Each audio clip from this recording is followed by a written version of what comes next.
Resulta fascinante y a la vez un poco aterrador observar lo que ocurre cuando reunimos a un grupo de personas que son increíblemente brillantes en una misma sala. Porque, a ver, uno pensaría que de esa suma de intelectos excepcionales saldrían decisiones impecables, ¿no? Pura precisión analítica. Claro, esa es la expectativa lógica. Pero la historia y la psicología nos demuestran una y otra vez que, paradójicamente, cuando esas mentes brillantes se sientan alrededor de una mesa de juntas o en el gabinete de un gobierno, pues a menudo terminan tomando decisiones absolutamente desastrosas. Ostras, decisiones que además ninguno de ellos, a nivel puramente individual, habría aprobado jamás en su sano juicio. Yo estaba convencida de que esto era un mito, pero es brutal. Es que es un fenómeno universal. Es como si al cruzar el umbral de esa puerta y formar parte de ese ente colectivo, la brújula interna de cada persona sufriera una interferencia magnética gravísima.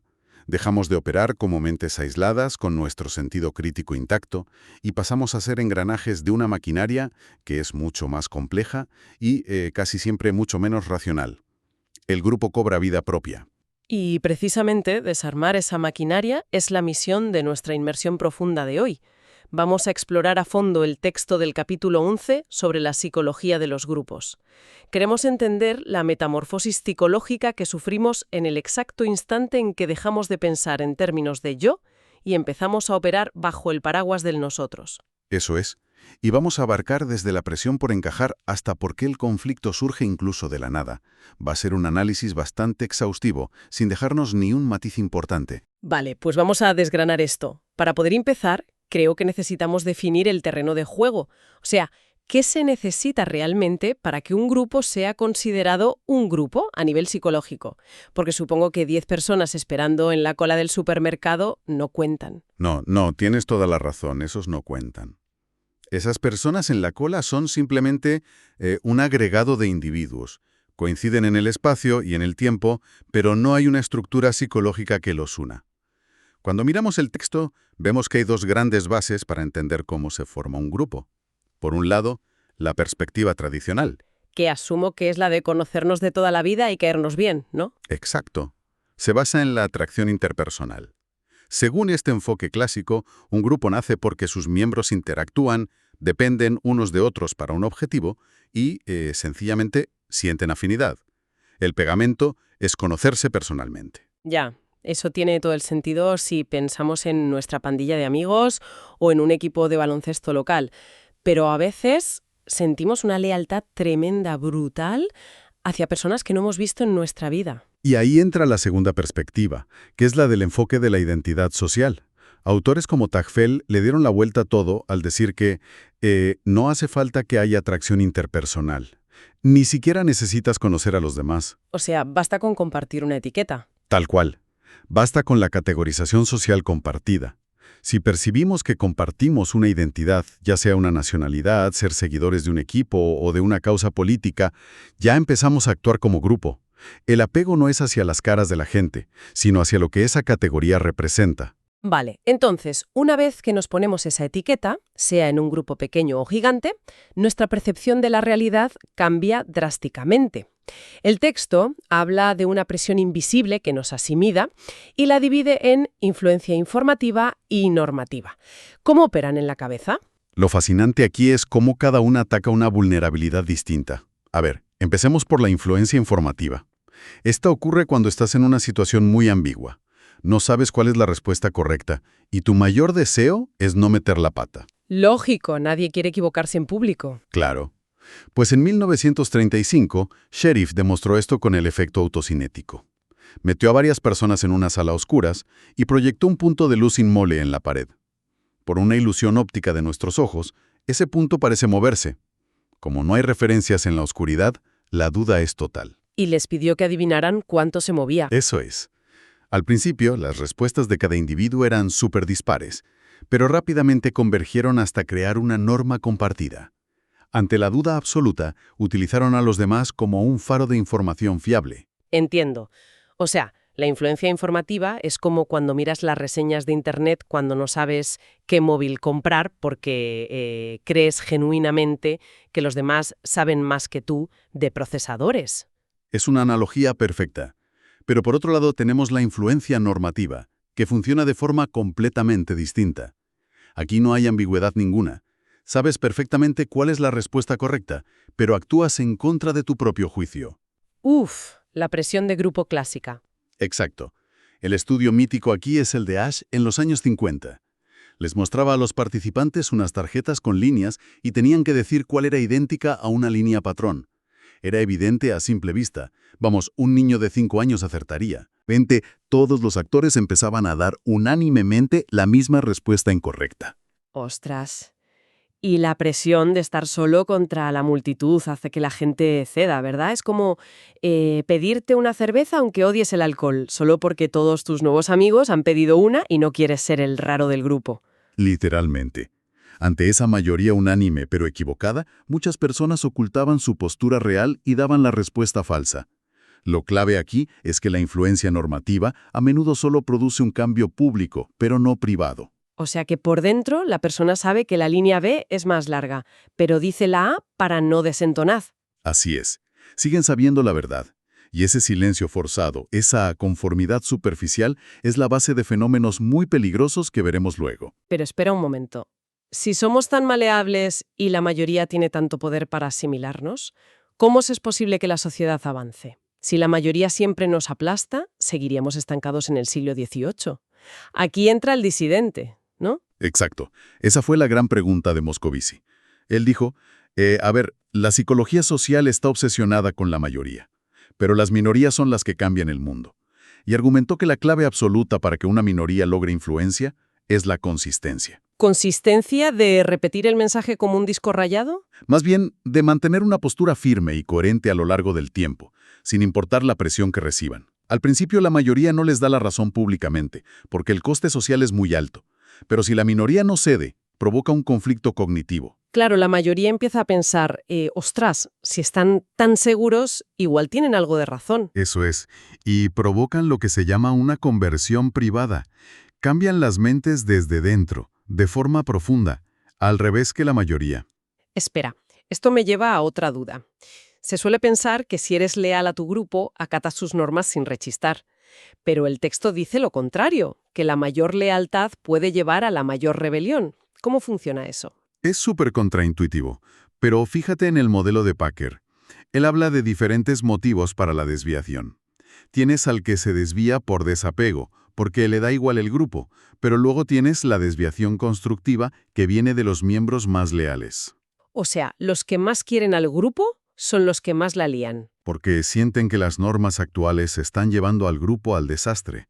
Su rebeldía intenta corregir el rumbo para salvarlo. Es lo que Mocky Main llama los rebeldes morales, que desobedecen porque sus valores personales profundos se están viendo comprometidos por la dirección que toma el grupo. Ya, pero imagino que el grupo no reacciona igual si el que se rebela es el fundador de la empresa o el becario que llegó ayer. Desde luego que no.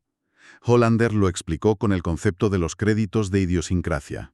Básicamente, los miembros antiguos con un historial de lealtad han acumulado créditos, como si fuera una cuenta del banco. ¿Y pueden gastarlos para saltarse las normas? Exacto. Tienen margen para desviarse, mientras que a un recién llegado se le castiga inmediatamente si intenta ir a contracorriente. Aquí es donde se pone muy interesante. Porque toda esta tensión, el miedo a hablar, la lealtad, los disidentes, nos lleva al núcleo de cómo los grupos toman decisiones. Y la verdad, a menudo lo hacen fatal, empezando por la intocable tormenta de ideas o brainstorming, que en el mundo empresarial es como una religión. Pero el texto la desmonta por completo. Es que la evidencia es demoledora. La típica sala donde te dicen, venga, soltad ideas, ninguna idea es mala. Resulta que es súper ineficaz por 3 motivos. Primero, el bloqueo de la producción. Mientras tú hablas, yo tengo que recordar mi idea, no te escucho bien y al final se me olvida lo que iba a decir. Es literalmente un atasco mental colectivo. Totalmente. Segundo, la aprensión a la evaluación. Por mucho que te digan que no hay ideas malas, la gente tiene miedo a parecer tonta y se autocensura. Y tercero, la holgazanería social. En grupo, la gente tiende a esforzarse menos y deja que los más extrovertidos tires del carro. Madre mía. Y si generar ideas es malo, compartir información es todavía peor, ¿no? Lo de Stasser y Titus con la dificultad para compartir información única me pareció alucinante. Es el problema de los perfiles ocultos. Los grupos tienden a hablar solo de la información que ya todos conocen e ignoran por completo los datos únicos que cada miembro aporta individualmente. Es como hacer un escape room, donde cada jugador tiene una pista vital diferente en el bolsillo, pero se pasan la hora entera hablando del color de la puerta, que es lo único que todos pueden ver, y claro, pierden el juego. Me encanta la analogía. Es tal cual. Psicológicamente, hablar de lo que todos sabemos nos da validación social inmediata. Sacar algo que nadie más sabe genera fricción, así que nos lo callamos. Y a esto le sumas la polarización grupal de Stoner y Moscovici, que supongo que es la base de las cámaras de eco en redes sociales. Sin duda. Antes se creía que los grupos moderaban las decisiones. Falso. La discusión extrema las actitudes previas. Si un grupo entra con un ligero sesgo hacia el riesgo, salen de la reunión dispuestos a saltar en paracaídas sin revisar las cuerdas. Se retroalimentan. Lo cual los lleva al gran monstruo de la psicología grupal, el pensamiento de grupo o groupthink de Janis.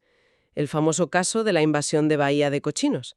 Mentes brillantes aprobando un desastre militar absoluto. Porque el deseo de mantener la armonía y la cohesión superó por completo el deseo de evaluar las opciones de forma realista.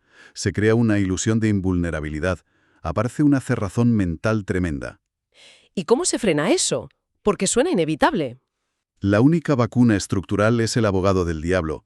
Janis decía que el líder no debe decir su opinión al principio y hay que asignar a alguien la tarea explícita de criticar todo. Para prevenir el pensamiento de grupo, tienes que forjar el conflicto cognitivo. Vale, hasta ahora hemos hablado de cómo el grupo funciona por dentro. Pero, ¿qué pasa cuando nuestro grupo se choca con otro grupo distinto? El texto nos lleva al origen del conflicto intergrupal, Sheriff y la cueva de los ladrones. Un experimento clásico. Sheriff dividió a niños en un campamento de verano en 2 grupos y los puso a competir por recursos escasos. Juegos de suma cero, donde si yo gano, tú pierdes.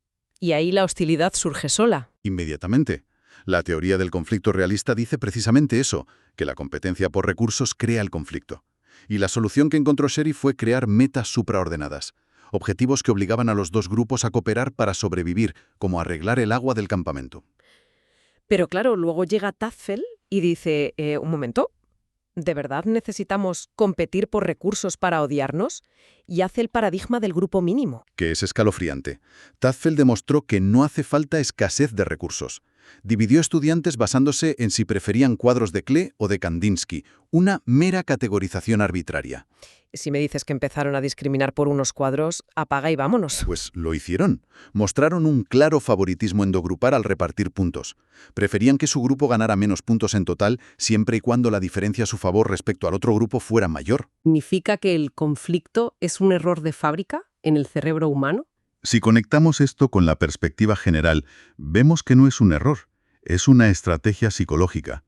Los individuos buscan una identidad social positiva para mejorar su propia autoestima. Si yo convenzo a mi cerebro de que mi grupo es superior al tuyo, automáticamente yo me siento superior y mi autoestima sube. Claro, es una inyección de ego a costa del otro. Pero, dado que la desigualdad y el conflicto surgen tan fácilmente, ¿cómo reaccionan los grupos que quedan en desventaja real en la sociedad? Tienen 3 estrategias de bajo estatus. La movilidad individual, que es intentar pasar al grupo dominante. La creatividad social, que es redefinir qué características son buenas para enorgullecerse de ellas sin competir. Y la competición social, que es la acción colectiva directa. Y es en esa competición donde a veces entramos en el abismo del odio, el modelo de odio colectivo de Reicher. ¿Cómo pasamos de la competición a las atrocidades extremas? Reicher describe 5 fases clínicas. Primero, la identificación de un nosotros puro. Segundo, la exclusión de un ellos, secándolos de nuestra esfera moral. Tercero, la amenaza, diciendo que ellos quieren destruirnos. La retórica del miedo. Y la cuarta es la virtud. El propio grupo se ve como el defensor absoluto del bien, lo cual lleva a la 5ª fase, la celebración. Las atrocidades ya no se ven como crueldad, sino como una defensa necesaria de la virtud. ¡Ostras! ¡Qué duro!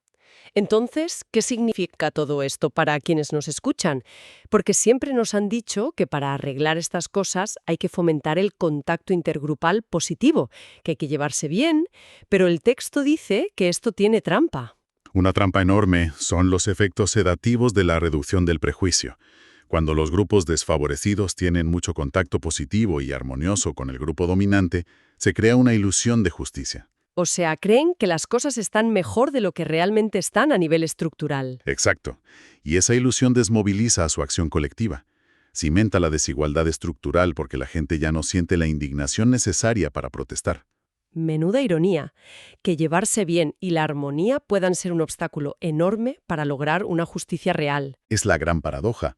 Por eso modelos como el CINCA o el modelo bicameral de la acción colectiva dicen que para movilizar a la gente necesitas una injusticia percibida altísima, una identidad politizada, eficacia colectiva y unas convicciones morales clarísimas.